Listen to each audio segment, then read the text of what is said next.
Good morning, everybody. Welcome back to another episode of Coffee with the Critters. My name is Laura Joseph, owner of the Animal Behavior Center. We are an international educational center where we empower animals and the people that care for them. We do that through our live streaming services, which you can find out more about on our website, theanimalbehaviorcenter.com. And for anybody that needs to get in touch with me, you can do that. I check all my emails myself. And my email address is Lara, Lara, at theanimalbehaviorcenter.com. So good morning, everybody. Wow, you guys are coming in fast. Good morning, Mark and Bobby and Judith. Hello, everybody. Sandy, we will see you next weekend. And we're excited. So Deb Jones is joining me again this morning. She's usually sitting right by my side with Rico perched on her head in the background. But today it's going to be a quiet episode because we are doing this remotely since Deb Jones will be here at the Animal Behavior Center next Friday as we prepare for our 2-day workshop, all species animal training and behavior workshop. This is the second year we've had this, and we're very honored to know that several people that attended last year are flying back in again for this year. So that is a great testimonial for us. We appreciate you. We appreciate everybody. Hey, Jim Gillis, who was on my live stream last week. Good morning, Robin, Erica, Eva, Melinda, Julie. Okay, so a couple of things before we get started. Deb Jones is in the lobby waiting, and we've got an hour to talk to you about cooperative care, what that means and how it's applicable to all species. A couple of things I wanted to talk to you about. Check our events page here on the Animal Behavior Center Facebook page. I try to keep it updated as much as possible. That's where you'll see future topics and episodes of Coffee with the Critters. You'll see scheduled live streams that I'm doing, upcoming presentations where I'm giving, and starting this weekend is my busy season. So you can take a look and see if I may be speaking in your area. Something else, join our email newsletter list. We just sent out an email last weekend on, what was it? Why I never ask a behavior that I cannot reinforce. The key topic there, the key point there is I see a lot of people request behaviors and I ask them, what's the identified reinforcer you're going to deliver? And surprisingly, I have a lot of people say, I don't know. So if I'm going to ask a behavior, I make sure that I do not ask it until I have reinforcers identified to help prevent mistakes and counter conditioning. So this workshop next weekend, here's our brand new website that was just launched a couple of weeks ago. We're still fine tuning some parts of it, and thank you for your feedback on it. With this workshop next weekend, there are a couple spots left available. If you are interested in registering and getting those last couple of spots reserved, you can go right here on the website where it says events. You click on that. The next event that shows up is going to be this workshop next weekend with the awesome Deb Jones. So tomorrow we will be bringing in two of the many participants for this workshop. This workshop is called All Species Animal Training and Behavior. Deb and I were just talking right before this episode of Coffee with the Critters, how important it is, and if people understand how they can really fine-tune their approaches in applied behavior analysis, positive reinforcement, and their training skills by training outside the species which they are most comfortable. And that's what we did in our zoo workshop 2 weeks ago. And with great feedback, great testimonials. So without further ado, I'm going to bring on the awesome Deb Jones. She's coming in 3, 2, 1. There she is. I'm here. Good morning, everybody. Good morning, Deb. Thanks for coming back on for another episode. Oh, I'm happy to be here. I always enjoy coffee with the critters. Yes. And Yay. I've said it a million times. I think we should have our own talk show. Well, it would have to be like in the afternoon because I'm such an anti-morning person. Anyway, I only get up in the morning for you. And I saw your Facebook post this morning sharing this event or sharing this coffee with the critters. You said, so Mhm. grab your tea, coffee, or vodka. We don't judge. Yeah, we don't judge. Whatever you're drinking, who knows what's in that cup? It's fine by me. Have whatever you need to get you started in Exactly. the morning. So yes, and I think I'm on about cup 3 here, which means Okay. I'll get through the hour. Well, you're one Be ahead of wide me. awake. Be wide Um, awake. so yeah, Hey, it's buddy. always a popular episode of Coffee with the Critters when people know you're coming on. Uh-oh. Well, that's nice to hear. Mm-hmm. Like to So, hear that. and I think you and I work very well together. We do. That's it's not always easy to find other professionals that you can get along so well with. I mean, in terms of actually working together and having your ideas kind of play off each other so well. Mm-hmm. Um, because there are lots of people that I admire and I like their work, but I know I could never work with them. I just know that, our personalities wouldn't mesh well and we probably wouldn't have a great working relationship. But with you and I, it's so easy. It It's just, yeah, yeah, it just seems really natural. You have an idea and that gives me more ideas and that gives you more ideas. And we tend to build very quickly yeah. on those things, which is tons of fun. I mean, that's what I love to do is I to see things in different ways. sure. And I think you're the only other person I've ever given a workshop with. Okay. Well, And this wow. is our second workshop.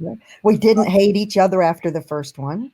I didn't walk away saying, wow, I am never, ever doing that again. There have been events that I've walked away from saying that. Not that Yeah. anybody would know it because we're professionals and we do our job, but no, we walked away going, when can we do another one? What can we do in the future? So it's fun. I think that our strengths kind of mesh really well together. And we always come up with, at least for me, it's like, okay, I know what I know. You mentioned in the intro about moving out of your species and learning something from different species, which is something we talk about all the time. And I think, especially the people I work with a lot, many of them have only ever worked with a dog. That's my student, is the person who is training dogs. And they may have worked with many dogs even. Some of them have only worked with a handful. But that doesn't help you be a better trainer. It helps you become more knowledgeable about dogs. Yeah. And you might think, well, why do I need to know how to train a parrot or a pig or a lemur or whatever that is? And we always say it doesn't matter what the species is. You will learn something new by having interaction with it, by watching how they learn, by finding out that what you'll come away with if you're a dog trainer is dogs are awfully easy Yeah. compared to, a lot of the other species. And I don't think people really appreciate that. They think their dogs are difficult to train. And I'm like, oh, no, you haven't trained a parrot yet. Yeah. Yeah. And there's a reason I love training parrots. I tried not to get quote unquote pigeonholed into training parrots, but I love them. They're I would say one of the most complicated species I work Oh with. my gosh. Yeah, definitely. I, at one point, thought maybe I want a bird. I And remember that point. yeah, thank God I'm not somebody who jumps into things without thinking it through. Because it's like, wow, the more I learn about them, the more I know I couldn't live with them. I would not be a happy person trying to live with an animal that has so many needs. Yeah. And if those needs aren't met, then you have so many behavior problems Yeah. that come from that. And to me, it would be more of a job than I want to do with an animal that I live with. And I'm sure a lot of people are just like that. They don't think it through. Yeah. They just get the animal. And now what are you going to do? And it's like, now you're in trouble already. You're in over your head really fast. Yep. And that's usually where the shelters come in, and to Mm. see a parrot at the age of 2 that's in a shelter at the age of 2 and it has 80 more years to live. That's the amazing part to me. I Yeah. mean, we always are sad that our dogs don't live a long, long life. I mean, to have a dog that could live to 80 would be amazing, except maybe it wouldn't be amazing because you're living with the same issues that only intensify over the years. And you have to think about what's going to happen to that animal when you're gone, because most of us expect to outlive our pets. You're not outliving a lot of those birds. Yeah, there's reasons I'm not getting certain birds that I've wanted for a long time because I've only got another 40, 50 years to live. This bird's going to be beyond that. Geez, you've got 40 or 50 years. I hope so. I'm kind of jealous of that. Well, I hope you do too. Yeah, no, no, that's not allowed. That's not going to happen. So then that's another thing to think about. I'm thinking, okay, if I get a puppy now, or if I get a puppy in 2 years, I give it the 15-year thing. In 15 years, am I still, going to be taking care of this animal? So that's something to think about. And it's very daunting to think about an animal you're pretty darn sure is going to outlive you. Yeah, all mine are willed. Yeah, I would guess you'd have to do that. Or that's how they end up in shelters or rescues or something, is when Yeah, nobody made plans and the family certainly doesn't want this right. animal. Exactly. Okay, so we got off track. Sorry We about that. sure did. But we were talking about working with numerous species. Yeah, which is a big part of what we're doing next weekend. So Yep. I told you I'm really excited about working with the lemurs.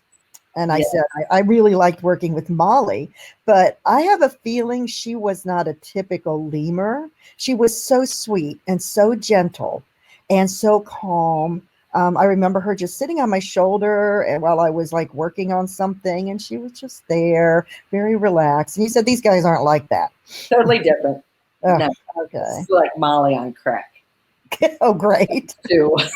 But the Great. reason I picked these two is because one of the zoos that I work at, I was just walking by these two and I identified curiosity and motivation. Oh, okay. And how do we know what that looks like? How do we know what that looks like in a species that we're not familiar with? Yeah, that's a really good question. Mm-hmm. And this is one of the key points in this workshop. What does that look like with a species you're not familiar with? With these two, I walked by them on exhibit and they ran and jumped to the side of the cage. And I was like, I'm not really sure what that means. Yeah, that could be scary or it could be interesting. Right. Yeah.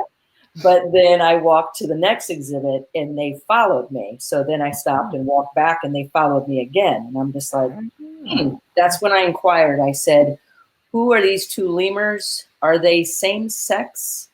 And does anybody get in their enclosure with them? I found out they were the same sex. And I talked to their keeper. And then so I started training them from outside the enclosure to try to get a better read on the behavior I was looking at. And then I entered it. Oh, okay. That was probably 2 months ago. And they will be here at the Animal Behavior Center bright and early tomorrow morning. Awesome. That'll be an exciting day for you. I hope so. Yeah, to say the least. I'm sure they're going to, the reaction to changing environments is probably going to be really interesting. I mean, I know whenever I bring in a new animal, I try to just let them settle in and see, and let them feel comfortable. I think a lot of times people jump into training really quickly, but settling and feeling safe in the environment and starting to understand that we're safe, all that kind of stuff. Well, that's cool that you said I think people jump in too quickly because a lot of times I say some of the biggest mistakes I see in people working with animals is taking too big of steps too fast. Yeah. And if you do that, now you have counter conditioning. Now you've already paired yourself with an aversive, but did you even recognize that you did that and why that's important? Yeah, I mean, we never intend to do that. It's one of those things that just happens. But yeah, I see that even with puppies. People want to get that puppy home and start training it right away. And they put a lot of pressure on them to perform and learn before they've developed their relationship. I think we often when we talk about training, you and I often go back to talking about relationships and developing relationships. And training can be a part of that if you approach it properly. But I think a lot of people are a little too, I don't want to say forceful. I don't know if that's actually the right word, but eager is a much better way to say it, that they're a little too eager to get started. And by doing that, they're pushing an animal who isn't totally comfortable yet. And so letting them become comfortable. Of course, they may walk in like they own the place too. I've had puppies and dogs that do that as well. And then you're fine. It's like, okay, you can do whatever you want. They're ready, but you have to read that. You have to read them and see if they really truly are ready or not. Yeah. And a lot of people, I think, even with dogs, do they really understand what they're seeing? Well, yeah, no, they do not. I think that the quick and easy answer is many people read dogs incorrectly. They think what the dog is doing means one thing when it actually may mean the total opposite. And that misunderstanding can lead to a lot of problems. Because the bad thing about dogs is people think they know them because they're around them or they're familiar with them. Or have been raised with one. Yeah. The dog I had when I was a kid. That's just, that N of one that we have to go by is really not helpful when we start to talk about training animals in general. I always feel like if I don't know a species, it's better at first because I have to find out what their behaviors mean, unless I want to get hurt. It's really, and people who jump in and assume that a behavior means what they think without having any guidance or an expert to tell them what it means, they get in big trouble very, very quickly, I would imagine. Yeah, and while we talk, what I'll do is I'll start putting up some photos from last year's workshop because There's Wiley. Yeah, what are you looking at with this? I learned a lot of things about possums that I did not know. Like the fact that when they chew, it can only be up and down. They can't grind side to side. Okay. But why would that matter? It matters in how you reinforce them, Yes. and how they can take food. And it's like, oh, I never knew that. I could have been doing something totally wrong because I just assumed their jaws would move side to side. Who knew? Right. And right off the bat, so if we're trying to reinforce a behavior with food and we're delivering it incorrectly, we could be pairing ourselves with an aversive immediately. And we can actually punish the behavior of the animal taking the food for us with it. Yeah. Right. Yeah, that idea. And I know you say it all the time. Let me see if I get it right. Just because you're using positive reinforcement training doesn't mean it's a positive experience for the animal. I'm pretty sure that's how you say it most of the time. And that's true. Just because I'm using food with whatever animal I'm using, that doesn't mean that my animal's having a good experience here. And so yeah, that's why we had the axolotls last. I will forever laugh about the axolotls. They were cool. They were cool little creatures to try to train, but the funniest part, of course, is that you're afraid of them. I'm afraid of them. They look like aliens that are going to attach themselves to my head and suck my brains out very slowly. Yeah, no. It's like they can't get to you. They cannot come out of the water and suck off your face here. So I think you're pretty safe. But that cracks me up with all the animals you're willing to work with, that the axolotls, these cute little frilly-headed animals, it's like it was so easy to startle you. Yes, I know. And you guys did several times. Yeah, I'm sorry about that. Not really. I'm not sorry about that at all. No, It's funny. But of all the animals, because I have my concerns about some of the animals, but axolotls never would have occurred to me to be one. Yeah, axolotls and horses I'm afraid of. Oh, okay. Yeah. We'll work on that at some point here. You'd think so. Fun. You'd think. Yeah. What I liked about the axolotls, though, back to food delivery, was what we thought we could do with the tweezers, with delivering food to them, turned out to be much more complicated than we thought it was going to be. I thought, how, we'll just take the tweezers, they'll take the food, it's not going to be a problem. Well, they were like glomming onto the tweezers and grabbing them, and then not able to somehow get the food and back away. So we had some issues with trying to get some sort of smooth reinforcer delivery going on with them, which I hadn't expected until we started to do it. Exactly. And that's like, this is Sandy Hambrecht coming in from New Jersey last year. She'll be here again this year. Oh, good. Excellent. Everybody had an axolotl at their table. And what we tried to do was pick an animal nobody has worked with before, because it's really hard for me to bring a giraffe into the center. So axolotls were good. So even myself, I was like, I am not familiar with axolotls. So let's start food delivery. And what we saw, we started seeing what motivation looks like, learning what motivation looks like, axolotl. And then the food delivery, because a lot of times people were dropping the food, and then the axolotl would get the food once, and then the next time they drop it, and the axolotl will still go to the tweezers, but got anything. Right. And so we started seeing behavior start to decrease.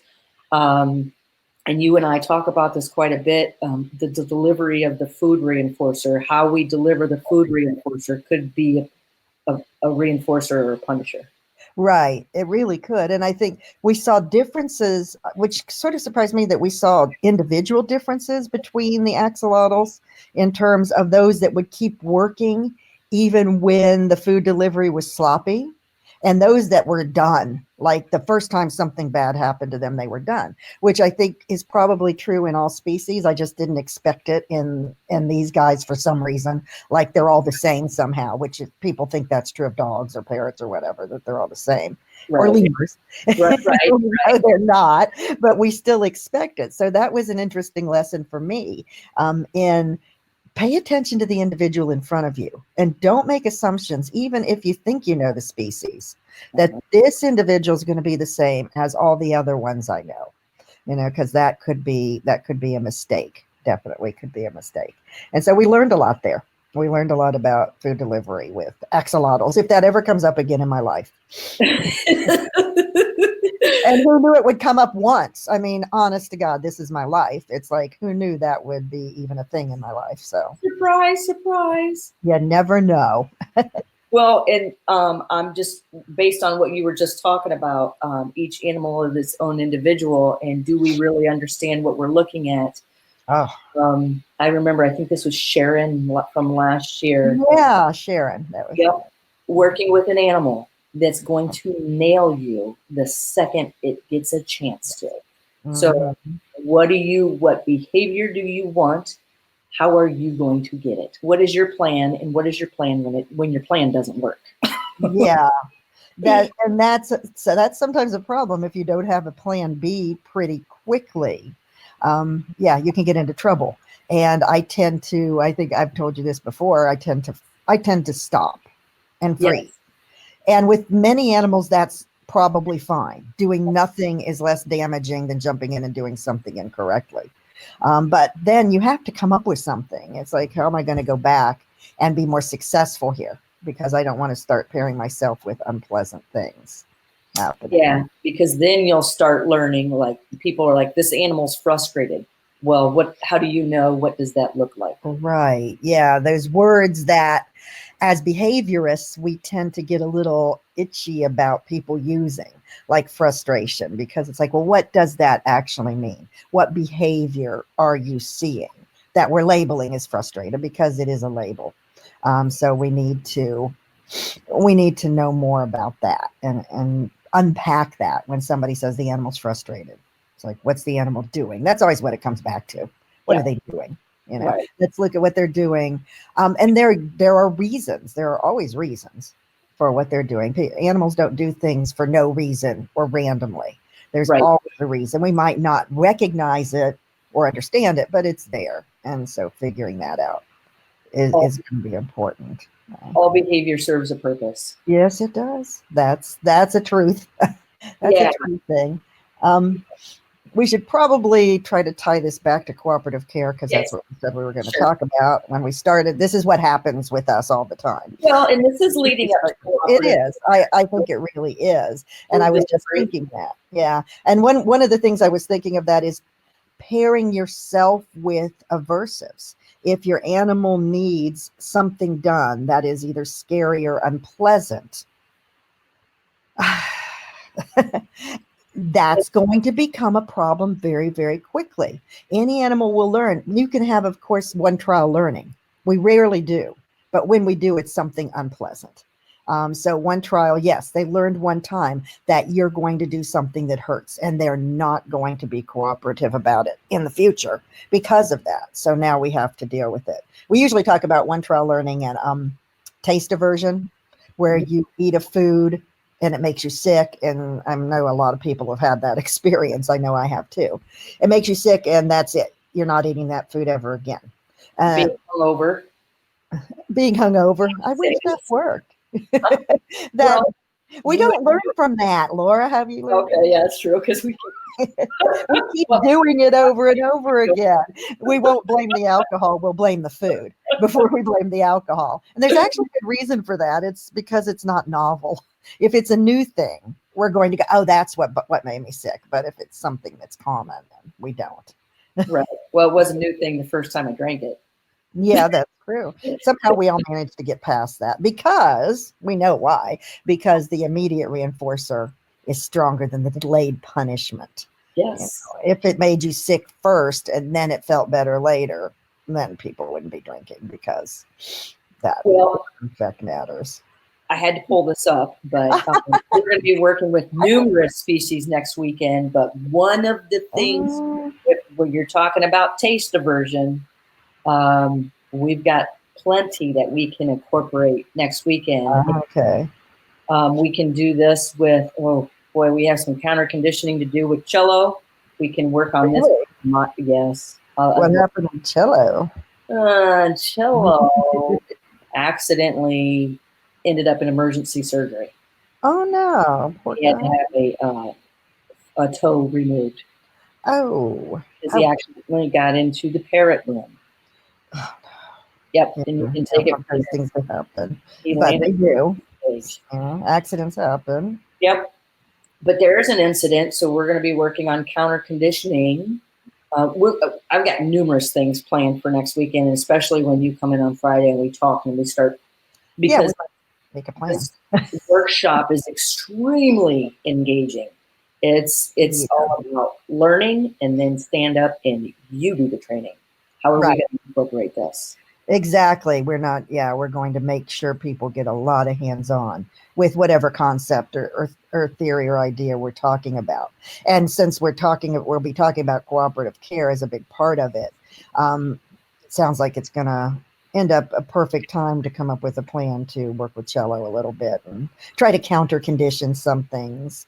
Because this is what things happen. And then the animal has had an unpleasant or aversive experience. And getting out of that hole that you're in now with cooperative care training is going to be a big process. It's going to be a long process, but it's the only way to get there. Yeah. Well, I figured, I was just like, oh no, number one, I wanted to make sure cello was going to live. And everything I had attached to that bird. I love that bird. I know you do. Cello is a roller pigeon, and he is a huge ambassador here. He's great, especially for people who have never worked with birds. Because if you make a mistake, he's not going to tear off an appendage, because he can't. He'll just be gone and up into the rafters, and you just lost your subject. Yeah.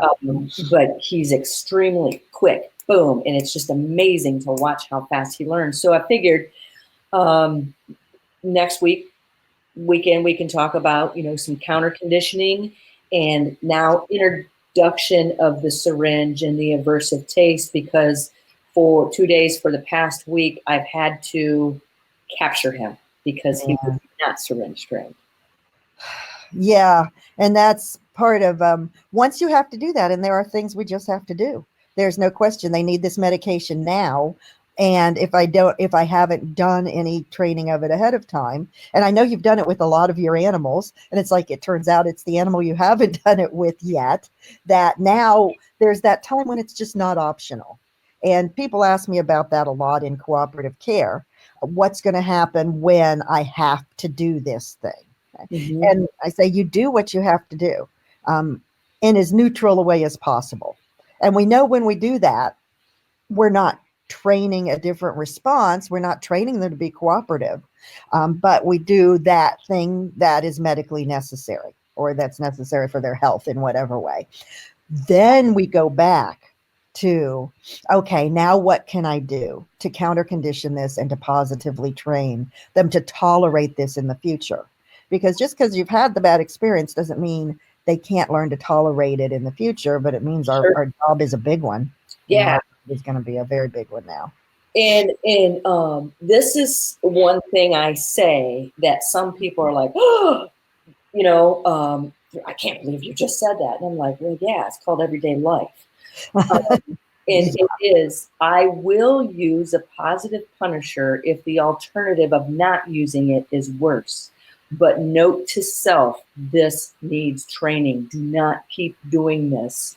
Such Right. as, and even Paul Chance, I saw him comment about that. And a lot of people get really confused because I'll, like with Cholo's instance, I do have to use a positive punisher. I am going to capture you, force you to sit right here and stick this stuff in your mouth, and you're going to take all this nasty stuff consistently twice a day. But the alternative of not doing it is worse. You will die.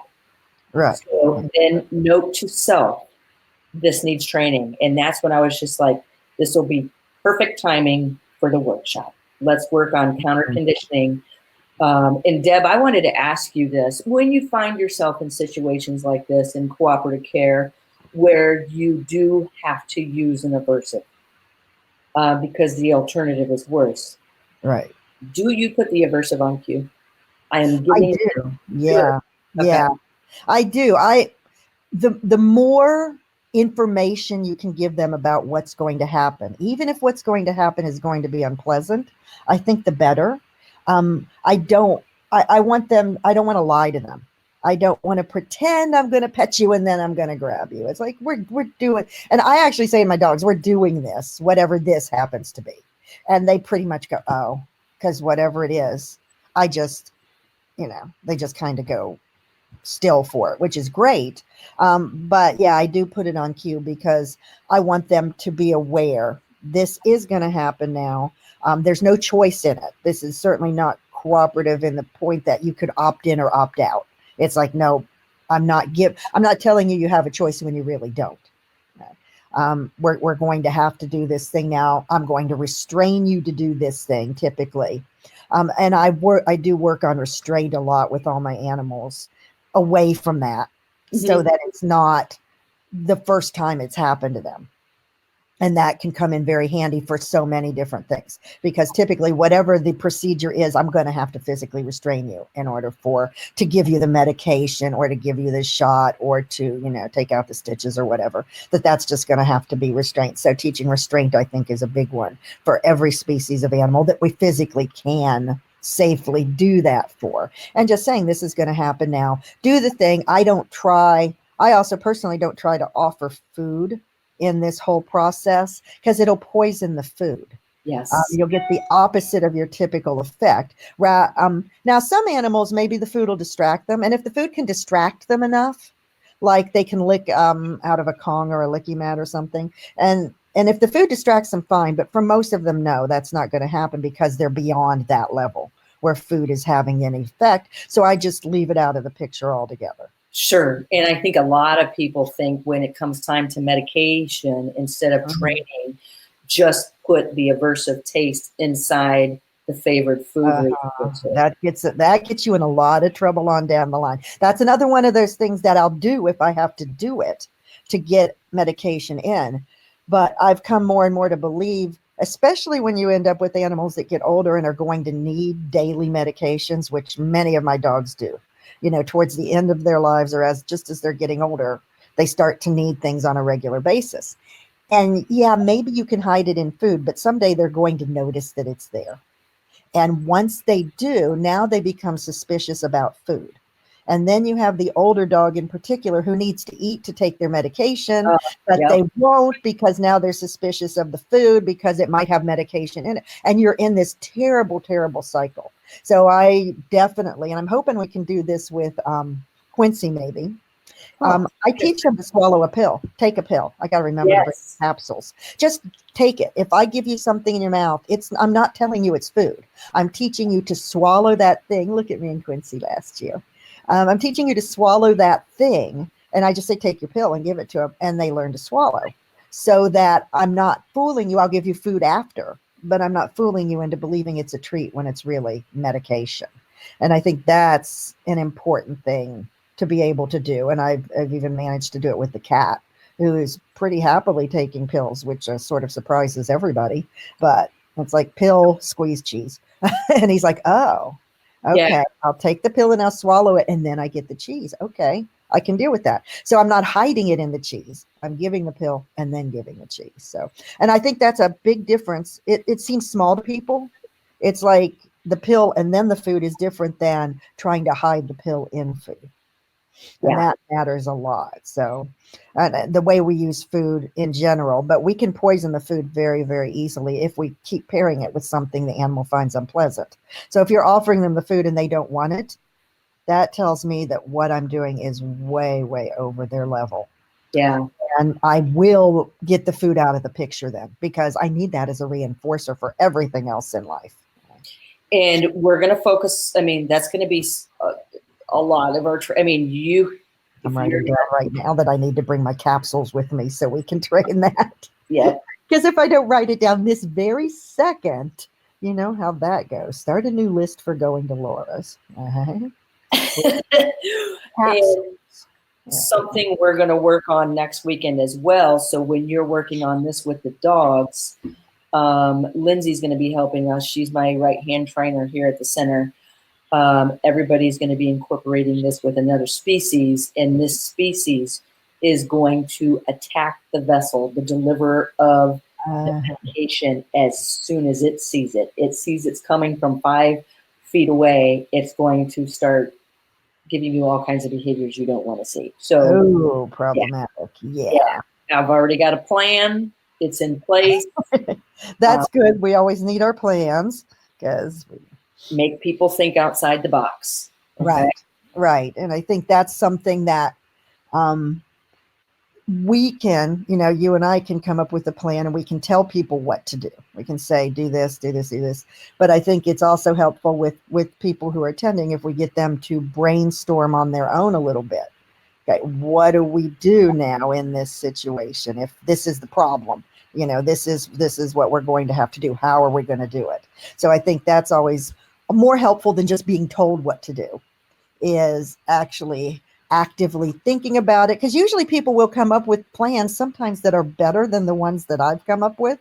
Yeah. And I'm like, oh, okay, that's even a better idea. Let's incorporate that into what we're going to do as we move forward. So, and we did this a lot last year, like here in the session where we're brainstorming, because this workshop includes a lot of lecture from both you and I, and a lot of stand-up application. And sometimes last year we were just like, let's go try it. Let's go do it. Right. Bring the animal in here.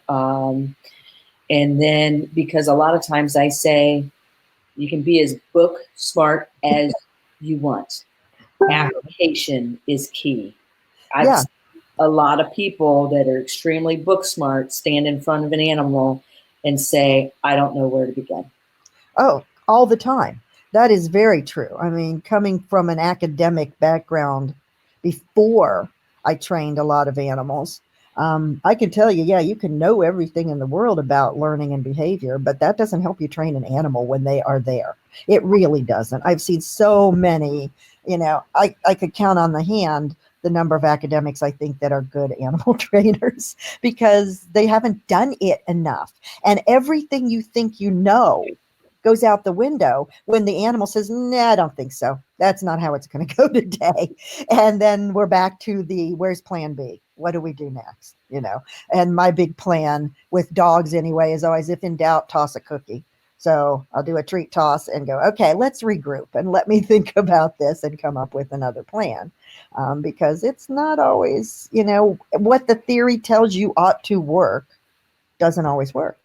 And that's the key in the application and training Mm-hmm. outside the species you're necessarily comfortable with. Okay. Right. Because Yeah. you and I were training together, and I was really questioning my approach and my training. And you're the one that said something. I was just like, yeah, I like that. That sounds good.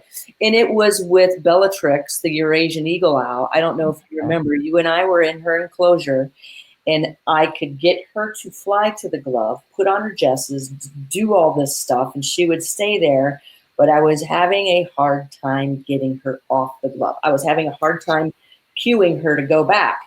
But through experimenting with my environment, I found that if I touched her legs, the back of her legs to the perch, she would step Okay. back. And I remember being in front of you saying, am I using negative reinforcement? Is she doing this to escape, avoid the consequence of feeling this on the back of her legs?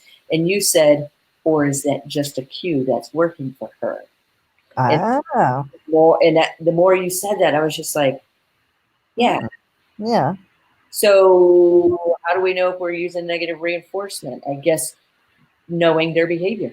Right. The animal will tell us if something is uncomfortable or unpleasant. But of course, sometimes they tell us in pretty subtle ways. So, reading them well. And I think this is one of the things that we also want to talk about this weekend and get into is, I believe this is your part of it, is reading those subtle cues that they're giving us. Because if we don't know what they're saying, we're going to be in big trouble. It can't be a one-sided conversation. I can't just tell the animal what I want without taking their feedback and going, okay, this seems to be working. I don't see any unpleasant side effects happening. I don't see any loss of interest and motivation, so I'll keep doing it. As opposed to, okay, it's working, but they're very hesitant. Yeah. And I'm not sure I'm heading in the right direction. I mean, it's such a small thing that you see sometimes, but it makes all the difference. And that behavior could be even the animal turning and looking away from you. Yeah. It could be as subtle as just sitting motionless for 5 seconds. And I think a lot of where do we begin to read that? And I mean, I know this isn't going to be a focus of our workshop this coming weekend, target training, but that's why I do a lot of nose and beak targets. Mm-hmm. So I can see what your behavior what does eager look like? What does motivated look like? What is right nervous look like? Yeah, I just did. I agree with you on target training. I actually just did an online workshop on it a few weeks ago. And the way that the animal targets does give you so much information about their state of mind at the moment, about how comfortable they are in the environment, about how motivating your reinforcers are. And yeah, they might touch, but then there's something off about the way that they're doing it that we should be paying attention to. So knowing that and not just going, okay, they did the behavior. It's so much more than the target behavior. There's all the other things that are surrounding it, which we need to read before we can then be successful in any way, I think. So that's a lot of what I get out of looking at the different species. And I'm always asking you, as you know, what does this mean? Every time I see a bird do something, what does that mean? It's like, okay, those feathers are up, but these feathers aren't. And that's different than something I saw before. I'm not fluent in bird. I'm not fluent in parrot at all. But I'm starting to feel like, okay, I see some common behaviors. And then if I keep asking you over and over, I keep getting the same answer. Okay, that means arousal. So yeah, an arousal can go either direction. It can either be excitement, but then it can flip over into aggression in a heartbeat. So, okay, I don't want to see too much arousal. I want to see a little bit, but not, so I know they're interested, but not too much. And That to me is the value of looking at different species. I can read all those little signs. And then when we go into having to do some sort of cooperative care with them, I'm always reading my dogs second by second by second to see if they're okay. Are they in that state where they're tolerating? They don't always have to love what I'm doing, but by looking at their body language, are they on this, just on this side of tolerance instead of Yeah. flipping over into I'm done with you now and that's enough of that. And that's the key point. And just because we're using positive reinforcement training doesn't necessarily mean it's a positive experience for the animal. Right. People don't realize that. And in dog training, we talk about overfacing the dog, the term overfacing. I don't know that people use it in many other animals, but it's just putting them in a situation that's too much for them. It's Okay. overwhelming them with something. And we can overwhelm them in cooperative care training very, very easily. And many times their stress response is to go still. So stillness, we think, okay, they're being cooperative, but it might be just the opposite because many dogs, many animals freeze when they're stressed. And freezing looks like cooperation, but it's not. And so if they freeze, but things start to get worse and there's a tension, that is different than stillness with relaxation. So reading those little tiny differences in an animal, Yeah. can be very, very difficult to do. And that's what I hope that we're able to point out to people as we go through the weekend, those tiny little things that make all the difference in having your animal that wants to cooperate with you and is comfortable in a session, and having an animal that is starting to become uncomfortable and suspicious and kind of pulling away from the session that you're in with them. Yeah. And I try to keep that in check as well. Is this is positive experience for the animal? It's positive for me because I'm getting the behaviors I want. Yeah, that's very true. Yeah, And we get what we want. I think a key thing that I focus on is go pull out the syringes and see what your animals do. Uh-huh. Do they turn around and walk away? Do they come to you and sit on their stations? What is that paired with? Yeah, yeah, Yeah, that's a that's lot what of what I work for. You have all the space in the world to get away from me. What are you going to do when I pull this out? Yeah, exactly.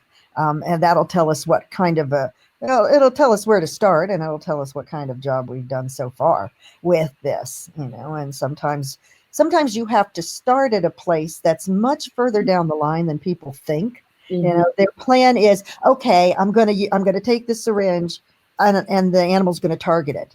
And it's like, no, I pull out the syringe, and what happens? They head to the back of the cage. And Yeah, they're nah, or they won't look at you, or whatever the case is. With our dogs, they leave the area. So it's like, okay, maybe we're not going to start where I thought we were going to right. And this session. I'm funny you bring that up because I was recently harness training, and I said, so where do we begin harness training? And it all depends on the individual animal. How do they Oh interact with yeah. the object already? What can they do instead of what aren't they doing? What can they do? So when I said, let's begin harness training, all right? So what I started with was feet targets. And people are like, why are you starting with that? And I'm like, it's something he already knows how to do. If I bring this harness into the situation and try to put it over his head, bam, I know he's going Mhm. to bite it and try. Yeah. Yeah, So that's interesting because that brings up something that I see people do, which I think is very smart, is no, don't always keep pushing on the harder behavior that you're working on, but bounce back to something the animals knows and is comfortable with so they can get some quick reinforcement, and then go back to the other thing. But go back to that familiar thing, I think, is really smart. It puts them in that right state of mind. It makes them feel successful. It gets your rate of reinforcement up. So I think that makes a lot of sense to do something like that. And I could see even adding that in the middle of a session too, so that they can yeah, kind of take off the pressure and relax a little bit and go, oh, I know this. This is easy. I got this.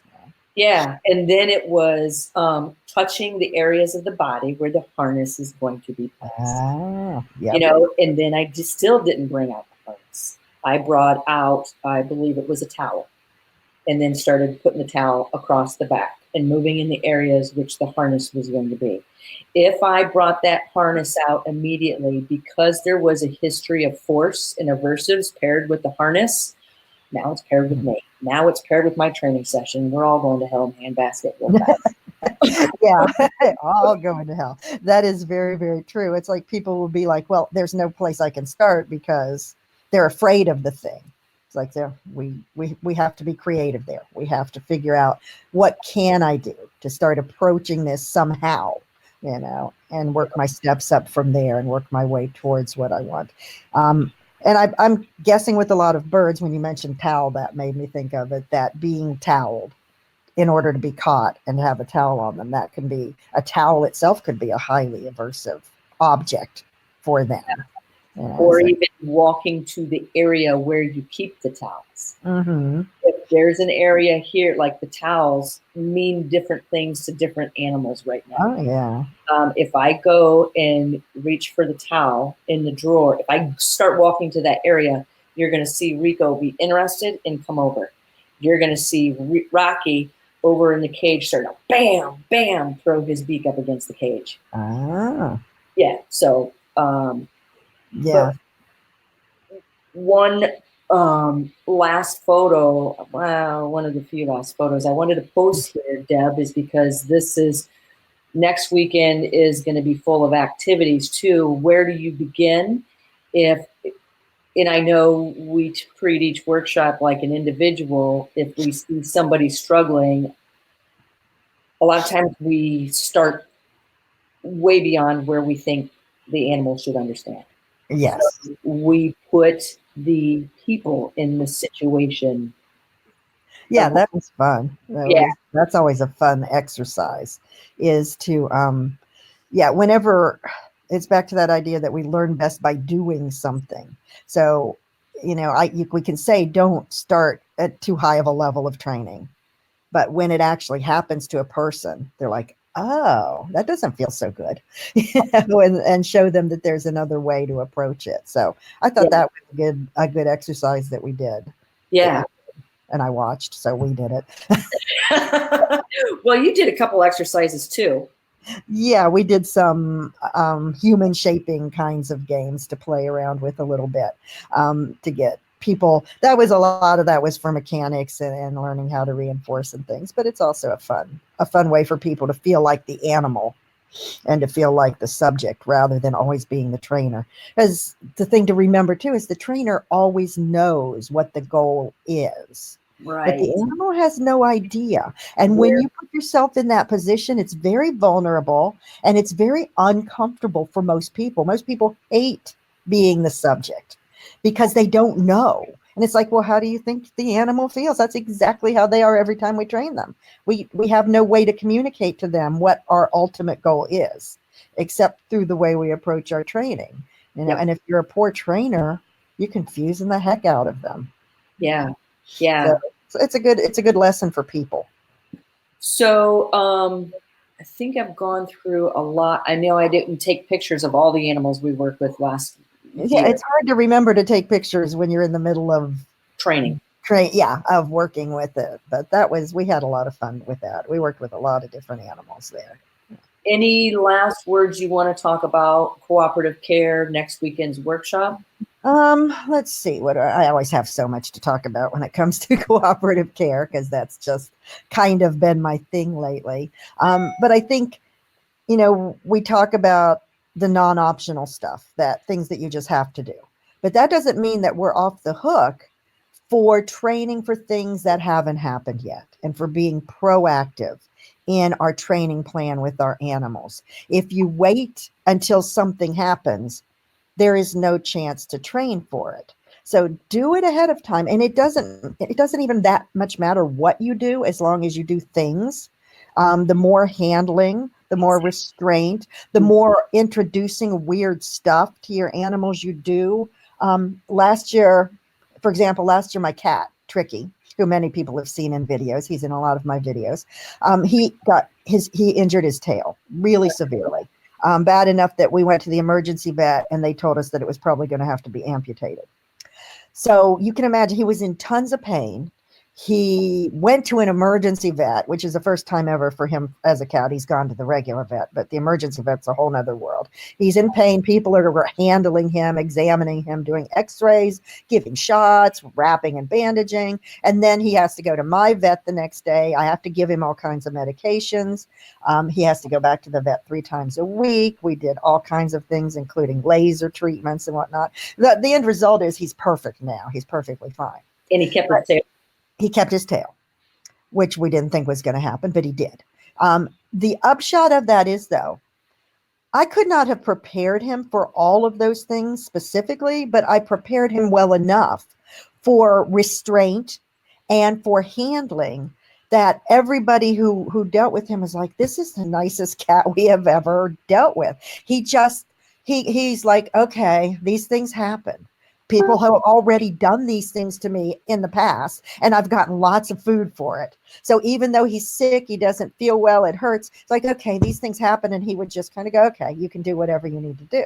So we were able to get through all that much more easily than if I had done nothing and he'd been thrown into that same situation. Then I'd be fighting to get him in the travel crate and everything else. I still have to go back and keep working on things.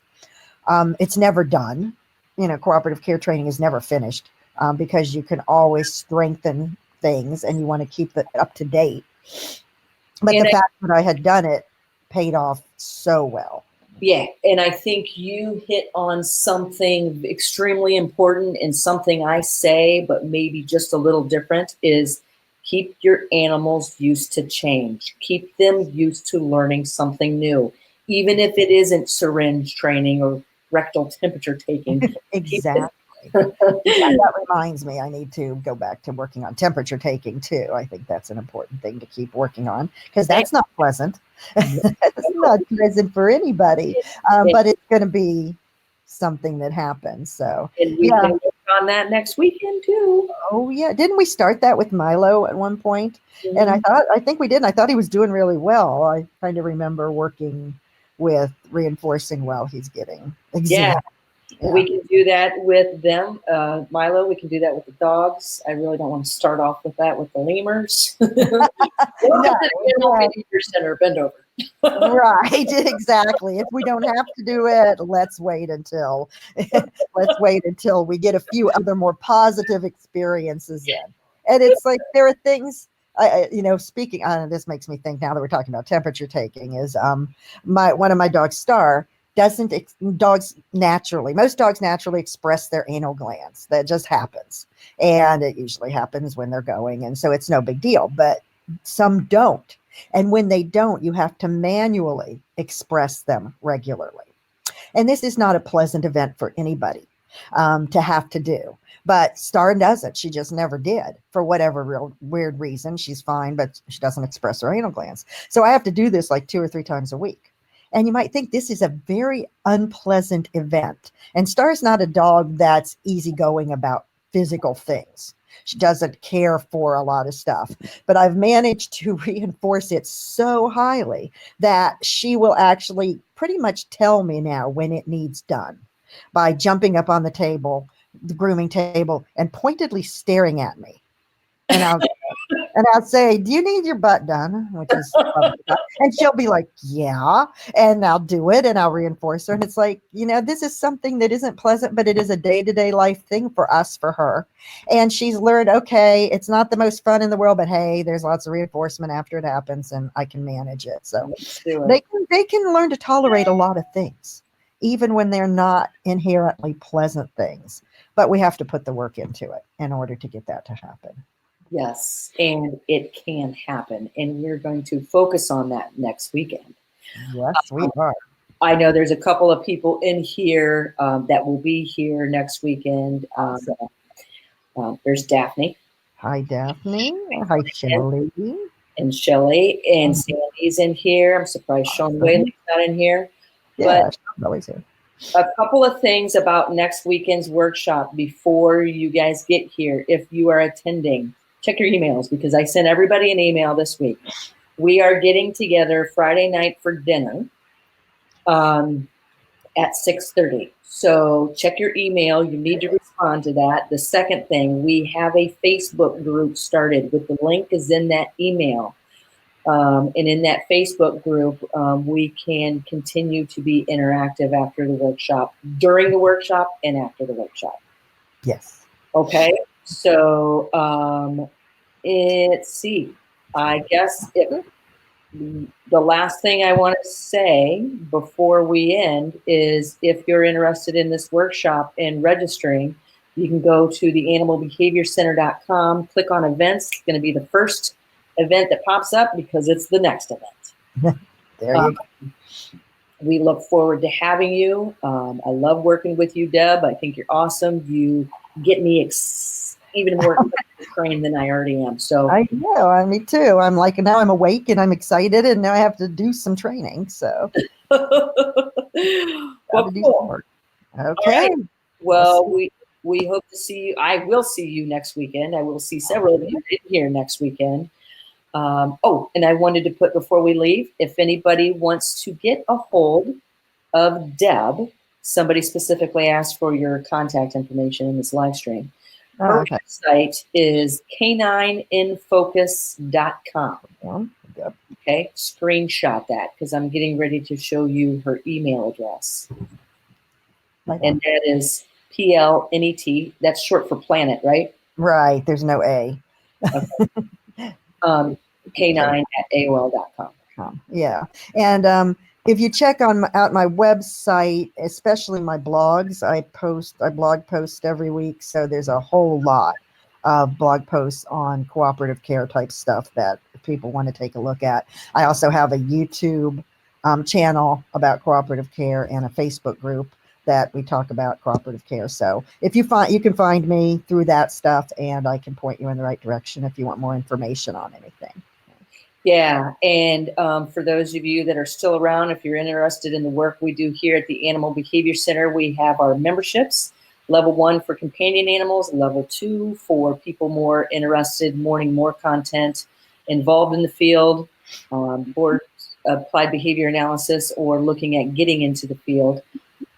We also have and this is all live streaming services. We have our projects as well, which are species specific. And I'm just going to buzz through. There's some of the upcoming events we have happening. Our zoo workshop. Oh, our Utah thing coming up too. Yeah. Well, not coming up. That's next year. Yeah. 2020. You will see Deb and I both out. Yes. In addition to all these fabulous presenters. Yes. Best friends. So we are going to have fun in Utah. Oh, yeah. Like that. When I saw the speakers, I was just like, this is going to be a party is what this is. Pretty much. That's my plan anyway. Hey. That's the reason I'm going. Don't tell Nikki about that. It'll be fun. Yeah, it will. Okay, so for everybody attending this live stream, thank you. Good seeing everybody. And we'll see several of you next weekend. Okay. Bye, everybody. All right.